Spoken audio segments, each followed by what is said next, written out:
Hello बच्चों, हमारा topic चला था बेटा कौन सा, वेक्टर।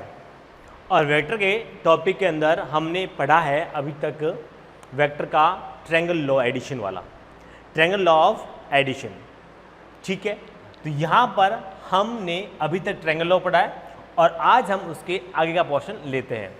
ठीक है, तो आज हमारा आज का रहेगा बेटा parallelogram law of vector addition, law of vector addition,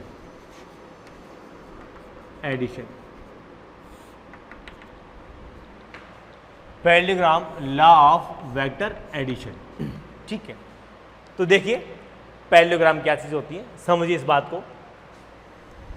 देखो वेक्टर का जब हम एडिशन करते हैं बच्चों तो सिंपल है, हम किस तरह से करते हैं इसको, ये ए वेक्टर है और ये बी वेक्टर है और हम इसको यहाँ पर ऐड कर देते हैं और ऐड करने के बाद में हमारे पास जो बन करके आता है ये ए वेक्टर और ये बी वेक्टर और बन करके आया हमारे पास में ये रिजल्टेड, यही बन करके आता है।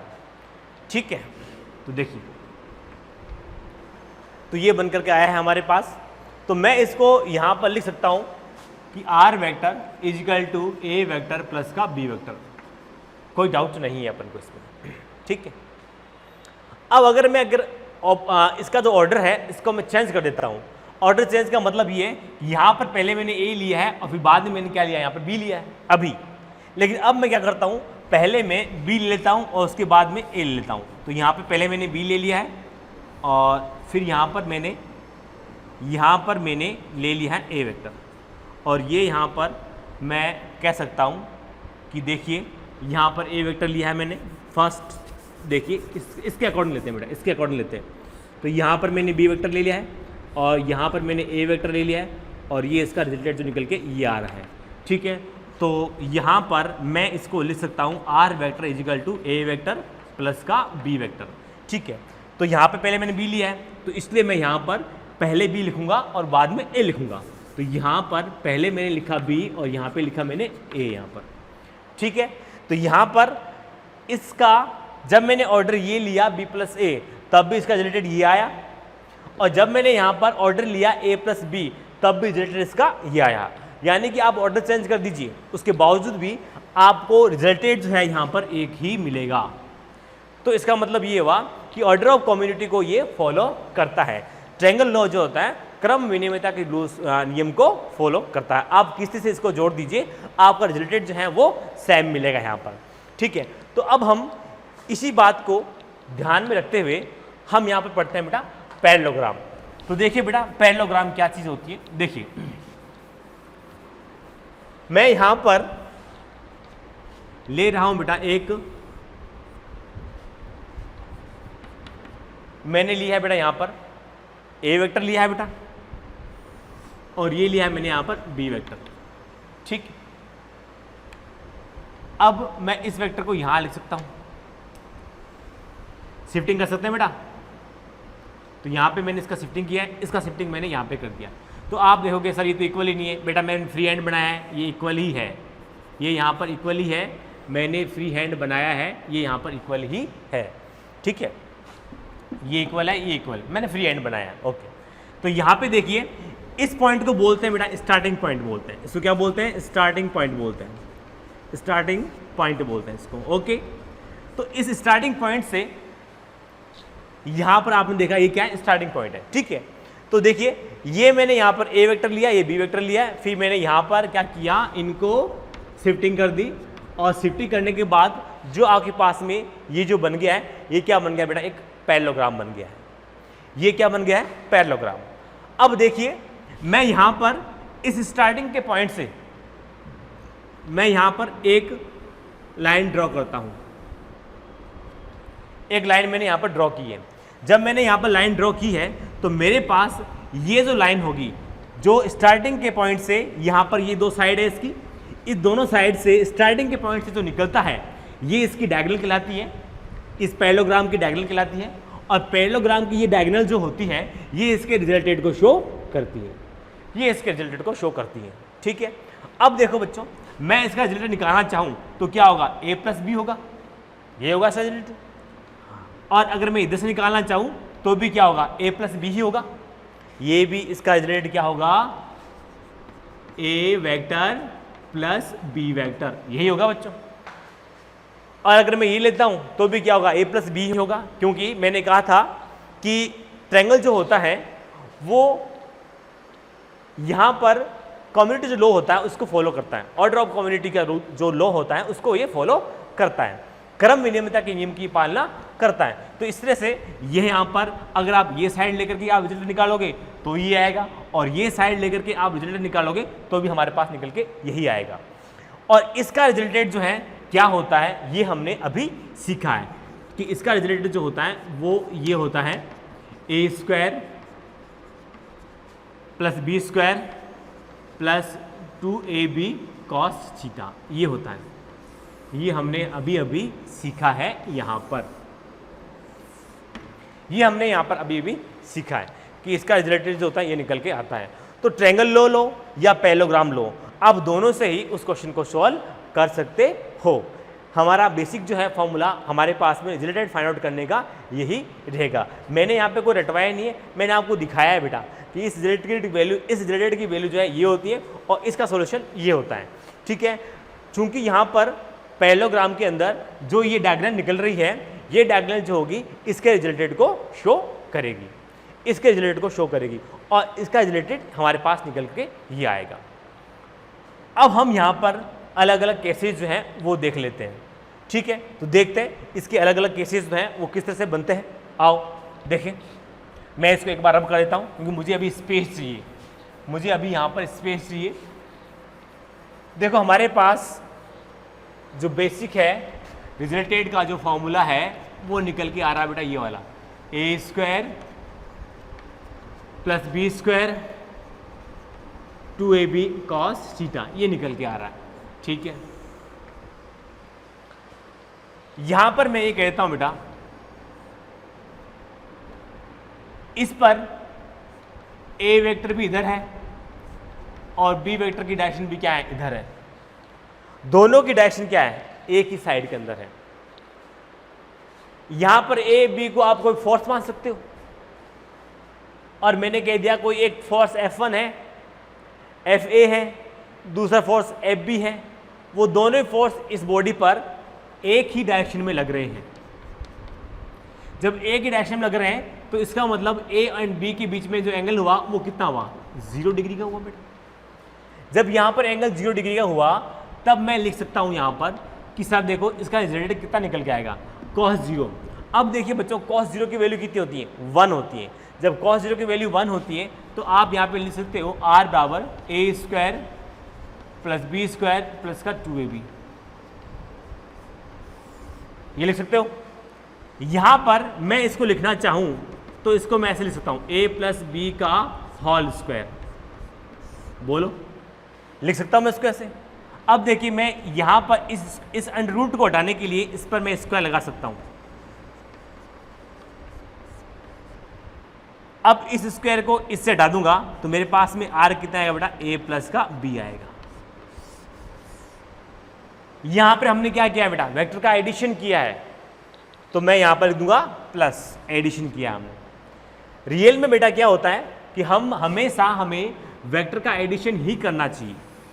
अगर वो सब्ट्रैक्शन होगा तो वो एंगल से सेट होकर के अपना आप ही आ जाएगा, तो आप हमेशा वेक्टर का एडिशन ही किया कीजिए।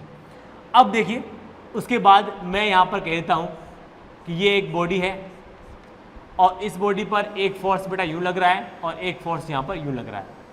ये ए वेक्टर कह दो आप और ये वेक्टर बी कह दो, इनके बीच का एंगल कितना होगा बेटा, 90 का होगा। अब बीच का एंगल 90 का हो गया तो आप यहाँ पर इसका रिजल्टेड क्या लिख सकते हो, ये लिखोगे बेटा a square plus b square 2ab cos 90। Cos 90 की वैल्यू कितनी होती है बेटा, 0 होती है। तो यहाँ पर आप वेक्टर का जो एडिशन करोगे, थीटा अगर 90 लोगे तो आपके पास में आएगा ए स्क्वायर प्लस बी स्क्वायर, और ये अंडर रूट के अंदर ये निकल के आएगा। बोलो यहाँ तक कोई डाउट नहीं होना चाहिए। फिर देखिए अगर मैं ये कहता हूँ कि ये बॉडी है और इस बॉडी पर एक फोर्स यूँ लग रहा है और एक फोर्स यहाँ पर यूँ लग रहा है, इसको आप ए वेक्टर मान लीजिए, बी वेक्टर मान लीजिए।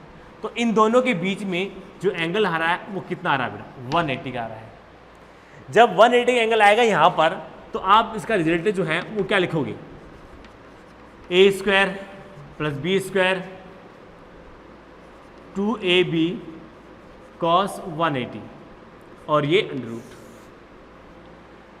cos 180 की वैल्यू कितनी होती है बेटा, -1 होती है। तो -1 होती है, तब आप यहां पर इसको लिख सकते हो कैसे, a square plus b square minus का 2ab cos थीटा।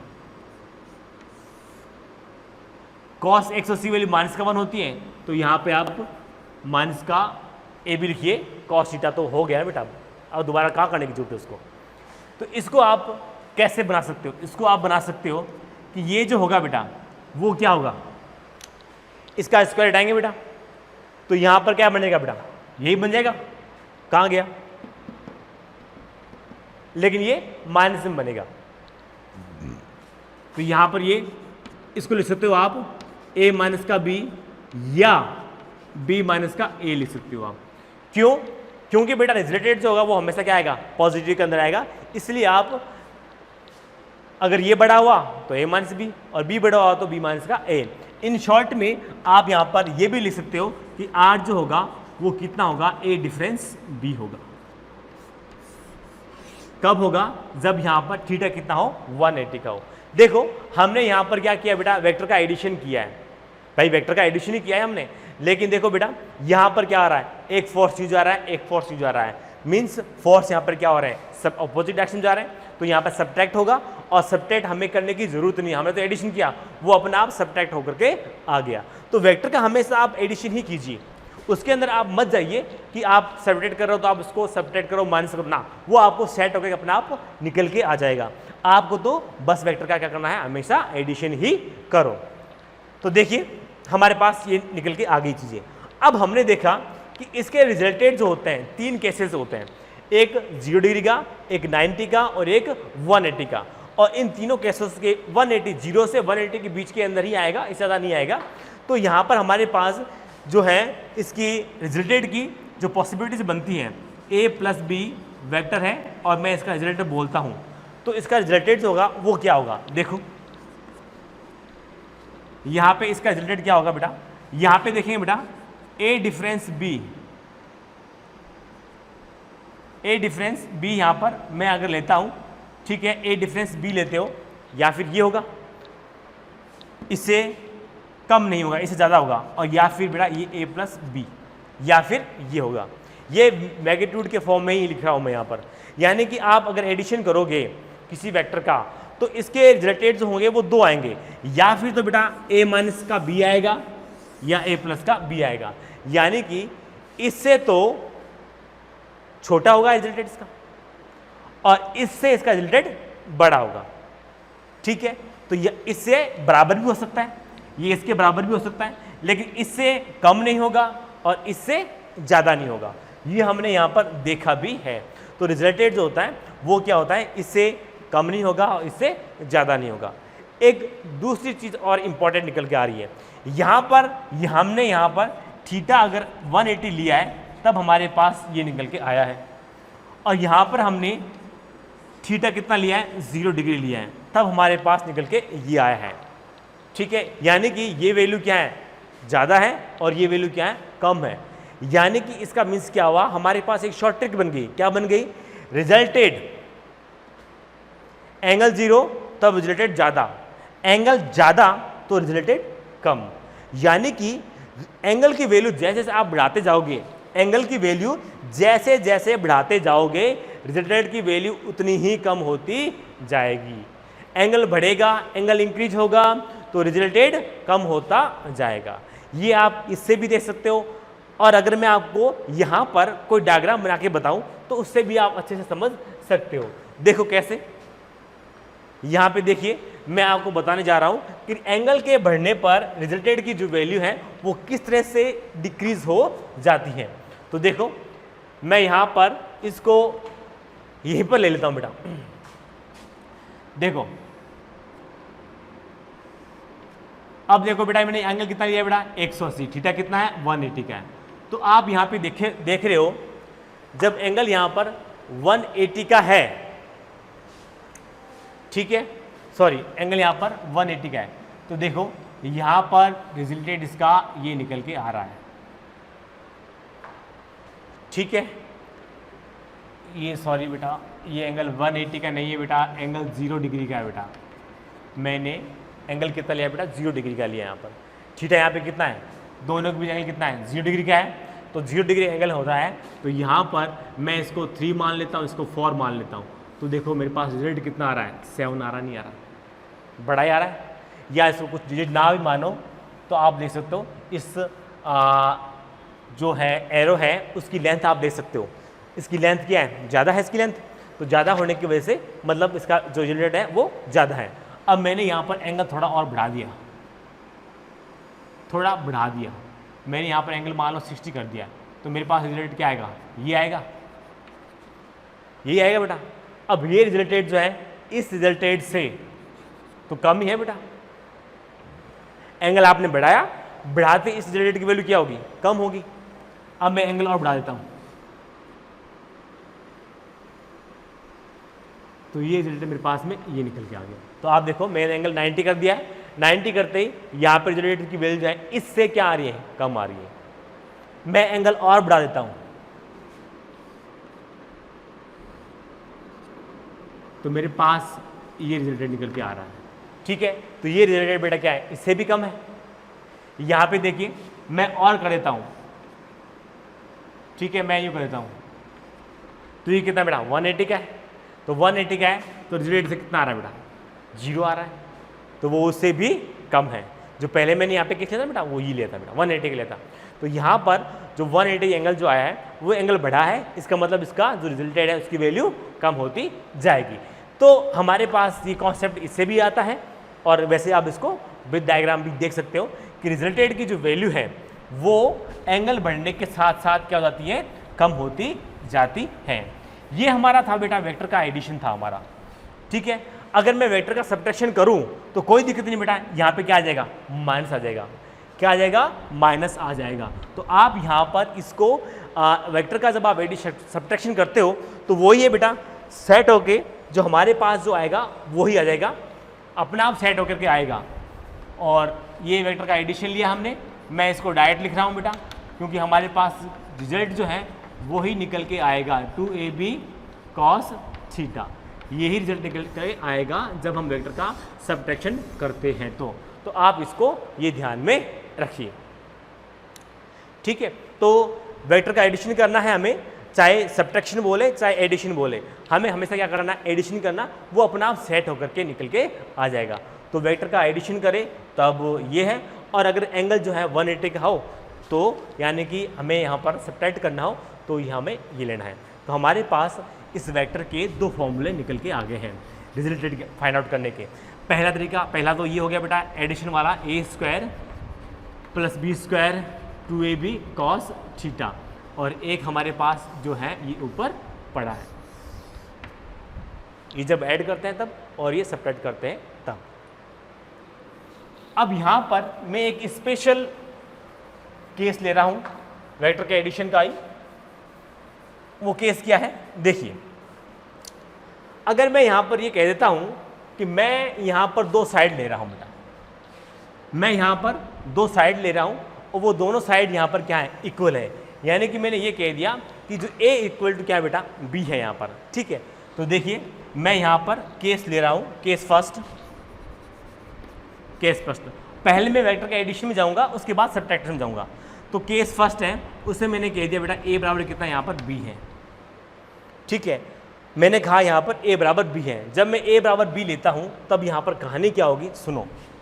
ये r पॉजिटिव है बेटा, और इसके लिए आप a², ठीक है, प्लस का मैंने a बराबर a इजिकल टू क्या लिया है बेटा, b लिया है, तो a² + a² प्लस का 2aa cos थीटा, ठीक है। तो हमारे पास क्या आएगा बेटा, हमारे पास ये आएगा बेटा 2a² + 2a² cos थीटा, ये हमारे पास निकल के आ रहा है 2a² cos थीटा, ठीक है। अब देखिए मैं यहाँ पर इसको लिख सकता हूँ 4a²।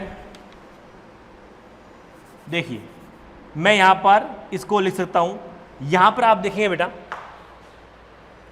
कि ये a² 2a² है प्लस 2a² cos थीटा अपने पास में। तो देखिए आप यहाँ पर क्या कर सकते हो, 2a² को कॉमन लेके बाहर निकालिए, 1 प्लस cos थीटा बाय 2, यही करेंगे बेटा। 2a² को हमने कॉमन लेके बाहर निकाला है, तो 2a² 1 plus cos theta by 2। अब देखिए आपको पता है बेटा 1 plus cos theta by, sorry ये cos थीटा, ये बेटा 1 प्लस cos थीटा है, 1 प्लस cos थीटा है।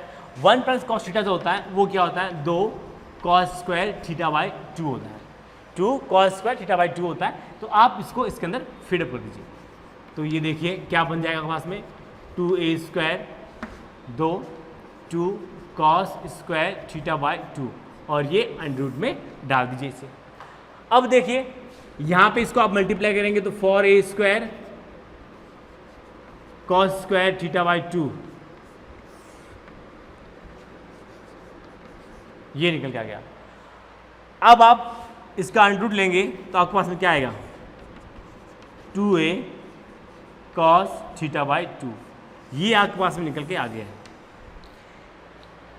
वेक्टर का एडिशन है तब हमारे पास में ये निकल के आया है। यहाँ पे ध्यान रखने वाली बात क्या है, यहाँ पे ध्यान रखने वाली बात ये है कि जब भी वेक्टर का एडिशन होगा और यहाँ पर a इजिकल टू बेटा b होगा, यानी कि दोनों साइड जो हैं वो क्या होगी बेटा, बराबर होगी।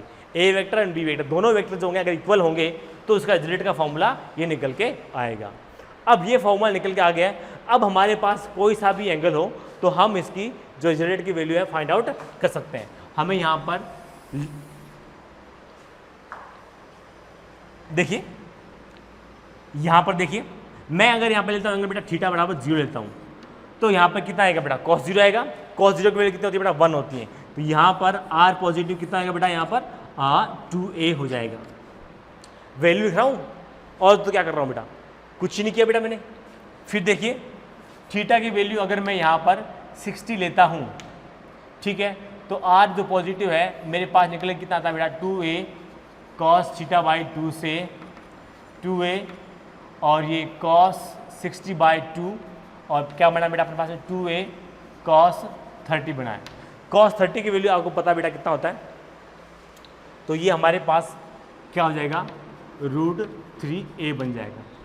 तो इस तरह से हमारे पास में ये बन जाता है √3a। उसके बाद देखिए बेटा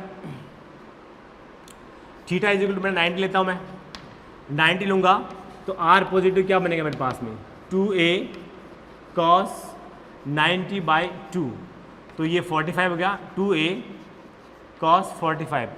cos 45 की वैल्यू कितनी होती है बेटा, यहाँ पर देखिए तो ये अपने पास में r पॉजिटिव जो कितना है बेटा, √2a निकल के आ जाएगा यहाँ पे पास में, ठीक है। इसके बाद देखिए यहाँ पर थीटा इजिकल बेटा 120 लेता हूँ तो इसको मैं इसमें लगाऊंगा तो एंगल 60 बनेगा, तो मेरे पास में कितना आएगा बेटा, a आएगा। यहाँ पर क्या निकल के आएगा, a निकल के आएगा यहाँ पर। तो यहाँ पर और अगर मैं यहाँ पर 180 लेता हूँ बेटा, तो थीटा अगर मैं 180 लेता हूँ तो cos कितना जाएगा बेटा, 90 हो जाएगा, और cos 90 की वैल्यू कितनी होती है, 0 होती है। तो 180 पर तो रिजल्टेड जो निकल के आएगा वो कितना आएगा बेटा, 0 निकल के आएगा। तो हमारे पास इस तरीके से ये जो रिजल्टेड वैल्यू है वो निकल के क्या क्या आई है वो देखें ज़रा। देखें हमारे पास इन ये जो रिजल्टेड की वैल्यू निकल के आई है वो देखो क्या आई है। अब हम इन शॉर्ट में इसको ध्यान में रखेंगे।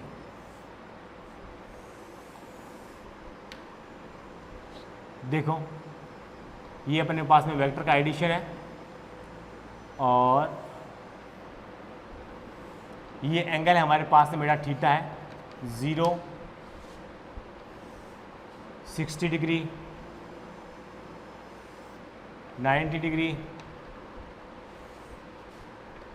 120 और ये अपने पास में 180 डिग्री। ये अपने पास में कितना बेटा, 120 डिग्री। ये अपने पास में क्या है बेटा, एंगल है यहाँ पर। देखो 0 डिग्री पर हमारे पास में आया है 2a, 60 पे कितना बेटा √3a, इस पे √2a और इस पे a और इस पे कितना आया 0 आया है। ये हमारे पास z की वैल्यू है। इस वैल्यू को आप डायरेक्टली ही ध्यान रखें तो आपके पास में शॉर्ट ट्रिक बन जाती है। अब आपको इसको ज़्यादा डिटेल में सॉल्व करने की ज़रूरत नहीं है, बस एंगल देखो, एंगल का स्टैंडर्ड एंगल यही होते हैं बेटा, ये एंगल आएंगे, इसके अलावा कोई एंगल नहीं पूछा जाएगा, ठीक है। तो डायरेक्टली इसका मान आप फाइंड आउट कर सकते हो। यहाँ पर इसमें एक इम्पॉर्टेंट चीज़ है वो ध्यान देने वाली है कि 120 का देखिए बेटा, 120 जब एंगल होता है तब रिजल्टेड जो होता है वही आता है जो उसका एक साइड हो। पहली बात तो ये ध्यान रखना ये कब अप्लाई होता है, ये अप्लाई तब होता है जब क्या हो, a बराबर क्या हो b हो, तब ये अप्लाई होता है, ठीक है। अब देखो यहाँ पर दोनों साइड बराबर हैं, तो देखो जब एंगल 120 का होता है तब रिजल्टेड जो होता है वो एक साइड के इक्वल आता है। यहाँ पर आपको सोचने की जरूरत ही नहीं है, मैंने कह दिया यहाँ पर कि एक 5 न्यूटन का फोर्स है, दो फोर्सेस हैं वो 5 न्यूटन के हैं और वो 120 एंगल पर अप्लाई हो रहे हैं, उस पर काम कर रहे हैं। तो आपको यहाँ पर इसका जो है रिजल्टेड फाइंड आउट करना है, तो आप बिना सोचे समझे कह सकते हो 5 न्यूटन का, बिल्कुल, क्योंकि आपको पता है ये हम यहाँ पर प्रूव कर चुके हैं कि अगर दोनों साइड इक्वल हो और एंगल कितना हो 120 का हो तो उसका रिजल्टेड जो होता है वो उतना ही निकल के आता है यहाँ पर। तो इस तरह से हम इसको कर सकते हैं। अब देखिए यहाँ पर जिस तरीके से हमने यहाँ पर वेक्टर का एडिशन किया है वैसे ही वेक्टर का जब सब्ट्रैक्शन करते हैं, ठीक है, तो वेक्टर के सब्ट्रैक्शन में क्या होता है बेटा, यहाँ पे माइनस आएगा, ठीक है। तो जब यहाँ पर मैं लिखता हूँ कि वेक्टर का हम जब सब्ट्रैक्शन करते हैं तो हमारे पास में क्या बनता आता है, a² + b² माइनस का 2ab cos थीटा निकल के आता है, ठीक है, ये निकल के आता है। अब मैंने इसमें अगर मैं बोल दूं कि a = कितना हो, b हो, तब इसमें कहानी क्या होगी वो अपन को देखनी है। तो देखो बेटा यहाँ पर a मैंने a = b का है तो हम इसको करेंगे तो हमारे पास में क्या आएगा, तो देखो a² + a² माइनस 2a² ये यहाँ पर cos थीटा ये निकल के आया है। अब फिर क्या करेंगे बेटा, इसका वही है 2a² minus 2a² cos theta और ये अपने पास में √। अब देखिए मैं यहाँ पर कुछ भी नहीं करने जा रहा हूँ, सिंपल वही है बेसिक मैथ्स का ट्रिग्नोमेट्री, वो हमारे यहाँ काम आएगी और रिजल्टेड जो है वो निकाल के मैं आ रहा हूँ।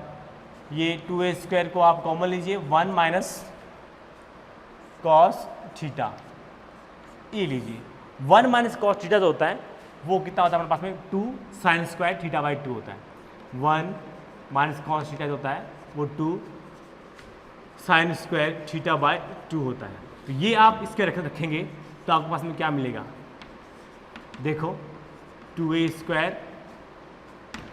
2 sin² θ/2 मल्टीप्लाई करेंगे इसको 4a² sin² θ/2 यही आया बेटा, √ लगाएंगे इसका, रूट तो रहेगा इसका बेटा। तो ये r नेगेटिव जो है अपने पास में सब्ट्रैक्शन जो आया है वो कितना है 2a sin θ/2। तो ये वेरी इंपॉर्टेंट है, आपको ध्यान में रखनी है बात। जब दोनों वेक्टर इक्वल हो और सब्ट्रैक्शन हो रहा हो तो वेक्टर का जो अपना रिजल्टेड जो आता है वो 2a sin θ/2 आता है। लेकिन अगर मैं ये कह दूं वेक्टर का एडिशन हो रहा हो और a = b हो तो हमारे पास जो रिजल्टेड आएगा वो 2a cos θ/2 निकल के आएगा। ये वेरी इंपॉर्टेंट कॉन्सेप्ट है, ये आपको ध्यान में रखना है, बिना इसके आप वेक्टर अधूरा मान सकते हो। तो ये चीज़ हमें ध्यान में रखनी है। इसका रिजल्टेड क्या निकल के आया है वो हमने यहाँ पर शो किया है। अब देखिए इसका रिजल्टेड क्या निकल के आएगा वो हम देख लेते हैं कि अगर मैं यहाँ पर अलग अलग एंगल लूँ और अलग अलग एंगल लेने पर और साथ में a बराबर b रखूँ और अलग अलग एंगल लूँ तो मेरे पास जो रिजल्टेड है वो क्या निकल के आता है वो अपन को देखना है। तो देखते हैं यहाँ पर। तो देखिए बच्चों मैं यहाँ पर फर्स्ट आल जो है एंगल ले रहा हूँ बेटा, कितना मैंने यहाँ पर ले लिया, वेक्टर का मैं सब्ट्रैक्शन किया है मैंने और ये 2a साइन थीटा बाई 2 लिया यहाँ पर, ठीक है। अब देखिए मैं थीटा इक्वल ले रहा हूँ बेटा कितना 0 डिग्री का। जब थीटा 0 लिख रहा हूँ तो साइन 0 की वैल्यू कितनी होती है बेटा 0 होती है, तो ये सारा क्या आ जाएगा 0 हो जाएगा, ठीक है। अब देखिए मैं यहाँ पर थीटा लेता हूँ बेटा कितना 60 डिग्री का। आपको वैल्यू पता होनी चाहिए, जिस किसी बच्चे को वैल्यू पता नहीं है वो यहाँ पे लिख सकता है 0 1/2 1/√2 √3/2 और ये 1। ये होती है बेटा साइन की वैल्यू। ये है 0 पर, ये है 30 पर, ये 45, ये 60 पर और ये 90 पर। 0 1/2 और 1/√2 √3/2 और 1। अब देखिए 60 लेता हूँ, जब मैं यहाँ पर r नेगेटिव लूँगा और 2a साइन ये 30 हो जाएगा बेटा, 60 रखोगे तो कितना हो जाएगा 30 हो जाएगा, और 30 की वैल्यू कितनी होती है 1/2 होती है। 2 से 2 गया कितना बचता है, 2 से 2 गया, देखो 2a इंटू हाफ। साइन 30 की जो वैल्यू होती है वो कितनी होती है हाफ होती है, तो ये कट गया यहाँ से, कितना बना a बन गया। अब मैं यहाँ पर थीटा की जो वैल्यू है वो लेता हूँ बेटा कितना 90। अगर आप 90 लोगे तो हमारे पास जो नेगेटिव आएगा r का सब्ट्रैक्शन जो आएगा वो 45 हो जाएगा बेटा। 45 की वैल्यू कितनी होती है 1/√2 होती है, तो देखिए 2a 1/√2। तो यहाँ पर मैं इसको ऐसे लिख सकता हूँ √2 इंटू √2a और ये यहाँ पर √2, ये कैंसिल आउट होगा तो हमारे पास कितना बचेगा r √2a, ये हमारे पास बचेगा। अब देखिए मैं यहाँ पर एंगल लेता हूँ 120 का, तो थीटा लेता हूँ बेटा 120 डिग्री का। जब मैं एंगल 120 का लेता हूँ तो देखिए मेरे पास में क्या निकल के आता है। तो एक बार मैं इसी बोर्ड का ये वाला पोर्शन यूज़ करता हूँ क्योंकि मुझे ये अभी चाहिए कंपैरिजन के लिए। तो देखिए 120 का करोगे तो आपके पास में जो r नेगेटिव निकल के आएगा, देखिए 2a साइन 120/2 यानी कि कितना हो जाएगा 60 हो जाएगा। साइन 60 की जो वैल्यू निकल आ रही है बेटा √3/2, तो 2a √3/2, ठीक है। तो 2 से 2 कैंसिल हो गया, तो अपने पास में r नेगेटिव कितना है बेटा √3a निकल के आया है। ये अपने पास में 120 पाया है, ठीक है। अब देखिए मैं यहाँ पर लेता हूँ थीटा 180 का। जब थीटा 180 लेता हूँ तो r जो नेगेटिव मेरे पास क्या बनेगा 2a साइन 90। साइन 90 की वैल्यू कितनी होती है 1 होती है, तो यहाँ पर r नेगेटिव की वैल्यू कितनी हो जाएगी बेटा 2a हो जाएगी। r नेगेटिव की वैल्यू 2 हो जाएगी, साइन 90 की वैल्यू 1 होती है और 1 से हमारे पास में क्या आ गया ये 2a निकल के आ गया। चलो तो हमारे पास इस तरीके से जब में हमने a बराबर b लिया और वेक्टर का हमने क्या किया बेटा सब्ट्रैक्शन किया, ठीक है। तो हमारे पास जो रिजल्ट निकल के आया है r नेगेटिव के लिए 2a साइन θ/2। तो हमारे पास क्या रिजल्ट निकल के आया है वो मैं एक बार आपको दिखा देता हूँ, ठीक है। ये हमारे पास में रिजल्टेड है 0 डिग्री 60 डिग्री 90 डिग्री 120 डिग्री और ये 180 डिग्री, ये है हमारे पास। और हम आपको अब दिखा रहे हैं कि भाई इसका रिजल्टेड जो है वो कितना आ रहा है। क्योंकि मैं यहाँ पर सब्ट्रैक्शन ले रहा हूँ ना, इसलिए बेटा एक सिंबल दिखा दिया मैंने, ठीक है।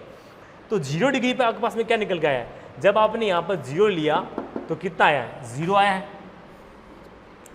जब आपने यहाँ पे 60 लिया है तो कितना है a आया है। जब आपने यहाँ पर 90 लिया है तो कितना है √2 आया है, √2a आया है। और जब आपने यहाँ पर 120 लिया है 120 लिया है, ये 120, जब आपने यहाँ पर 120 एंगल लिया है तो आपके पास में आया बेटा √3a, ये कितना है √3a निकल के आया है। फिर देखिए आपने यहाँ पर जब 180 का एंगल लिया है तो आपका कितना है 2a निकल के आया है।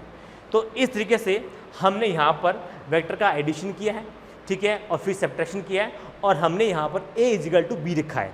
और b रखने के बाद हमने अलग अलग एंगल पर जब इसका स्टडी किया, ठीक है, तो वेक्टर के एडिशन में हमें ये मिलता है और वेक्टर के सब्ट्रैक्शन में हमें ये मिलता है। अब इन दोनों के अंदर मैं अगर कंपेरिजन करूं तो मेरे पास में कई बहुत अच्छे अच्छे कॉन्सेप्ट निकल के आते हैं। ठीक है, पहला कॉन्सेप्ट तो हमारे पास में ये आया था कि रिजल्टेड की वैल्यू जो होती है उसी के इक्वल होती है। ये होता है वेक्टर के एडिशन में ए, कब? जब एंगल कितना हो? 120 हो, 120 एंगल हो, ठीक है, वेक्टर के एडिशन के अंदर, तब उसका रिजल्टेड जो होता है उसी के इक्वल आता है। लेकिन बेटा अगर मैं सब्ट्रैक्शन की बात करता हूं तो सब्ट्रैक्शन में मैंने देखा है कि ए कहां आ रहा है? 60 डिग्री पर आ रहा है। यहां पर कहां आ रहा है? 60 डिग्री पर आ रहा है, यानी कि 60 डिग्री के एंगल पर वो रिजल्टेड जो होगा वो उसके इक्वल हो जाएगा। ठीक है, लेकिन ये कब होता है? ए इक्वल टू बी हो और वेक्टर का सब्ट्रैक्शन हो रहा हो तो। फिर देखिए, एक तो बेटा इन दोनों में कंपेरिजन में ये बात हमें पता चली, इन दोनों में डिफरेंस क्या है। फिर देखिए सबसे इंपॉर्टेंट बात कि चाहे वेक्टर का एडिशन हो और चाहे वेक्टर का सब्ट्रैक्शन हो, वेक्टर का एडिशन हो चाहे सब्ट्रैक्शन हो, 90 पर जो वैल्यू आती है √2a, दोनों में क्या आती है? इक्वल आती है। यानी कि चाहे वेक्टर का एडिशन हो चाहे सब्ट्रैक्शन हो, आपको यहां पर 90 पर जो वैल्यू मिलेगी वो कितनी मिलेगी? √2a। यानी कि दो वेक्टर एक दूसरे के परपेंडिकुलर हो और दोनों की वैल्यू इक्वल हो, आप उसका सब्ट्रैक्शन करो या एडिशन करो तो उसकी वैल्यू कितनी आएगी? हमेशा √2a ही आएगी। ठीक है, बाकी देखिए ये 0 पर 2a है और ये 180 पर 2a है। बाकी ये दो इसके अंदर बहुत बढ़िया वाली जो है आप कह सकते हो इक्वलिटी है, एक तो ये वाली, और आपको रिजल्टेड जो है यहाँ पर जो मिलता है ए, वो कहाँ मिलता है? 120 मिलता है, और यहाँ पे कब मिलता है बेटा? 60 डिग्री एंगल पर मिलता है। तो इस तरह से आपके पास में शॉर्ट ट्रिक बन करके आई है। ये ट्रिकें जो होती हैं ये आपके काम में आएगी जब आप इलेक्ट्रोस्टैटिक चैप्टर पढ़ोगे और शॉर्ट के अंदर क्वेश्चन को सॉल्व करोगे, तब आपको ये रिलेशन जो है वो वहाँ पर बहुत काम में आएगा और आप क्वेश्चन को बहुत ही आसानी से इसको सॉल्व कर सकते हो। ठीक है, तो हमने यहाँ पर इस तरीके से इसको लिया। तो बेहतरीन टॉपिक है बेटा वेक्टर। वेक्टर आपका सभी चैप्टर में काम आएगा। ये बेसिक होता है बेटा फिजिक्स का। फिजिक्स के अंदर बेसिक मैथ्स और वेक्टर ये इतने स्ट्रॉन्ग टॉपिक होते हैं, ये आपके बेसिक कॉन्सेप्ट को स्ट्रॉन्ग करता है। जो बच्चा वेक्टर को पढ़ लिया है, वेक्टर को समझ लिया है और जिसने बेसिक मैथ्स अच्छे से पढ़ लिए उसको पूरी फिजिक्स में कहीं कोई दिक्कत नहीं आएगी। जितना हो सके इसमें डिटेल में जाइए, जितना हो सके इसको अच्छे से समझिए। अब यहाँ पर इसमें कुछ और बातें हैं जो मैं आपको बता देता हूँ।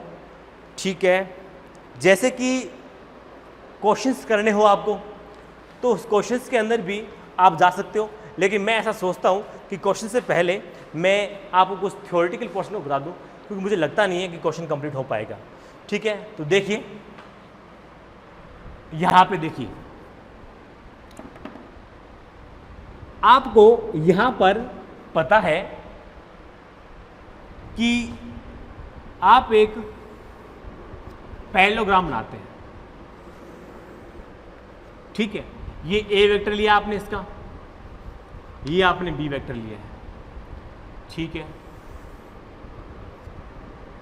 ये फ्री हैंड बना रहा हूं बेटा, तो कुछ ऐसा मत सोचना कि सर देखो आपने तो इसको ऐसे बना दिया। फ्री हैंड है बेटा, तो ये ए है, सॉरी ये बी है और ये ए वेक्टर है।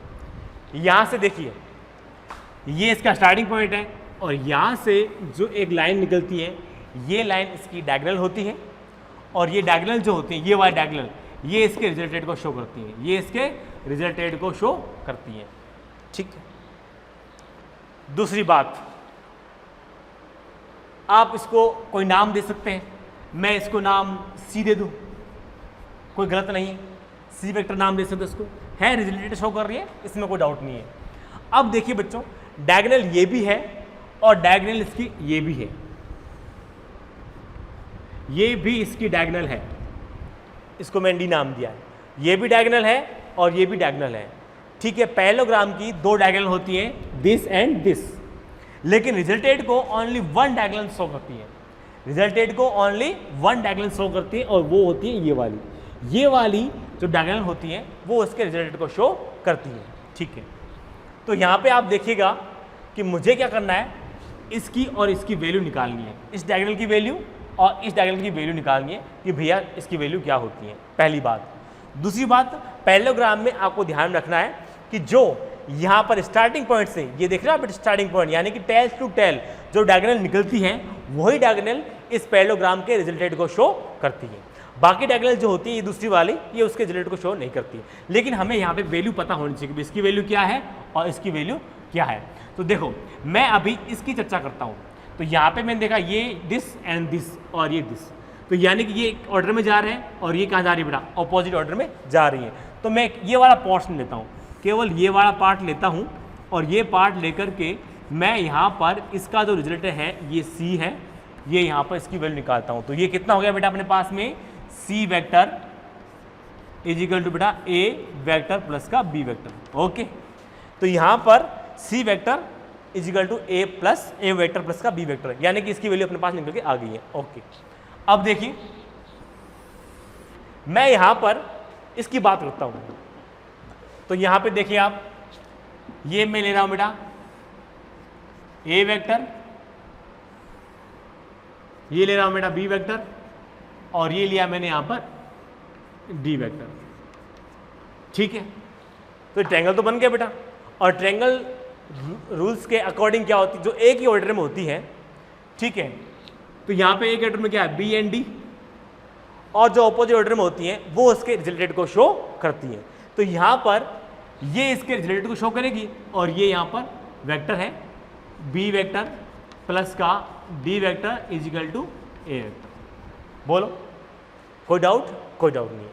अब देखिए मैं इसको इधर ले आता हूँ या इसको इधर लेके जाता हूँ, तो यहाँ पे आप लिख सकते हो, मुझे यहाँ पे क्योंकि D का वेक्टर का रिजल्टेड निकालना है, इसका वैल्यू निकालना है, तो क्या आएगा बेटा, A वेक्टर माइनस का B वेक्टर, ये मेरे पास में आ गया निकल कर।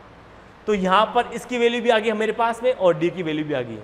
तो यानी कि मेरे पास जो निकल के आया है, यहाँ पर मैंने जो डायगोनल बनाई है पैरेललोग्राम की, दो डायगोनल बनाई है, इसकी ये अपने पास में A वेक्टर है, B वेक्टर है, A वेक्टर है और ये B वेक्टर है। तो ये जो मैंने बनाई है ये क्या है बेटा, C है, और इसकी वैल्यू कितनी है बेटा, A वेक्टर प्लस का B वेक्टर। ये जो बनाई है मैंने यहाँ पर ये D वेक्टर है और इसकी जो वैल्यू निकल के आ रही है मेरे पास में A वेक्टर माइनस का B वेक्टर। यानी कि इसका मतलब क्या हुआ भाई, इसका मतलब ये हुआ कि पैरेललोग्राम की एक डायगोनल जो होती है वो तो वेक्टर के एडिशन को शो करती है,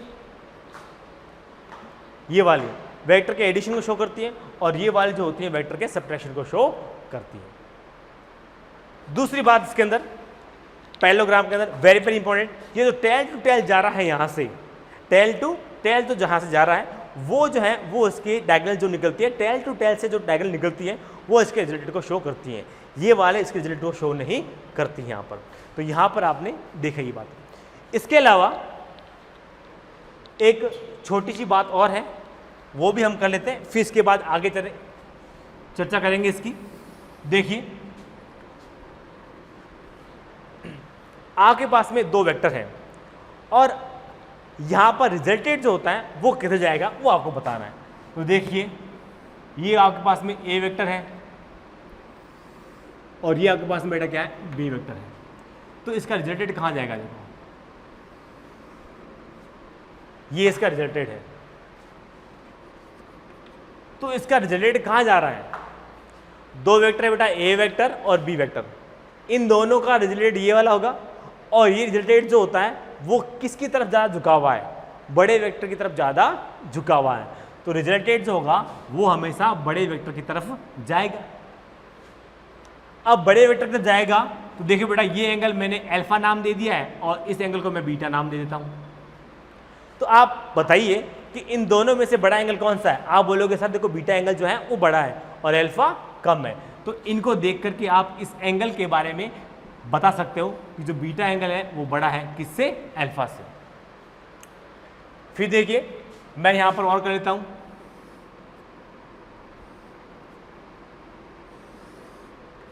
ये इसका रिजल्टेड है। तो रिजल्टेड कहाँ जा रहा है? हमेशा बड़े एंगल की तरफ, सॉरी बड़े वेक्टर की तरफ जा रहा है। यहाँ पे ए वेक्टर है यहाँ पर, और यहाँ पे क्या इसका बी वेक्टर है। इसको मैंने अल्फा नाम दिया है, इसको मैंने बीटा नाम दिया है। तो आपसे यहाँ पूछ सकते हैं कि यहाँ पर अल्फा और बीटा की वैल्यू क्या होगी। तो आप यहाँ पे कह सकते हो कि जो अल्फा की वैल्यू क्या होगी, बड़ी होगी, और बीटा की वैल्यू ज़्यादा होगी यहाँ पर, ठीक है। लेकिन अगर मैं आपसे ये कहूँ कि ए वेक्टर और बी वेक्टर दोनों वेक्टर क्या हो, बराबर हो, ए वेक्टर है अपने पास में और ये बी वेक्टर अपने पास में, तो रिजल्टेड होगा वो इसके बीच बीच जाएगा, और ये एंगल अल्फा है और ये एंगल क्या है, बीटा है। तो दोनों ही एंगल की वैल्यू क्या होगी, इक्वल होगी। तो यहाँ पे आप कह सकते हो alpha is equal to beta, ठीक है। अगर आप इस पूरे को आप थीटा मानते हो, इसको पूरे को अगर आप थीटा मानते हो, तो ये कितना हो गया, θ/2 एंड θ/2। तो आप इसको लिख सकते हो θ/2 भी लिख सकते हो इसको आप। तो इस तरीके से आप यहाँ पर कह सकते हो कि जो बड़ा जो अपना उसका रिजल्टेड होता है, वेक्टर का जो रिजल्टेड होगा, तो वो कहाँ जाएगा, बड़ी साइड की तरफ जाएगा, ठीक है। और अगर यहाँ पर दोनों ही साइड इक्वल हो, तो रिजल्टेड जो है इसके बीचों बीच में से होकर के जाएगा। तो यहाँ पर हमने इसकी चर्चा की, डिस्कस किया इसके वेक्टर के ऊपर कि एंगल जो है रिजल्टेड जो होता है वो किस साइड की तरफ होता है। दूसरा हमने यहाँ पे पैरेललोग्राम के अंदर पढ़ा कि इसकी डायगोनल जो होती है, एक तो एडिशन को शो करती है जो कि इसके स्टार्टिंग पॉइंट से निकलती है, और उसको अपन बोलते हैं डायगोनल, और ये जो डायगोनल होगी वो इसके रिजल्टेड को शो करेगी। दूसरी जो डायगोनल निकलती है वो इसके सब्ट्रैक्शन को शो करती है। दूसरी बात यहाँ पर हमने ये चीज़ सीखी, तो हमने वेक्टर का काफ़ी कुछ पढ़ा आज, तो इसको आप ध्यान में रखिए, और नेक्स्ट जो है अपन कल करेंगे। ओके बेटा, थैंक यू।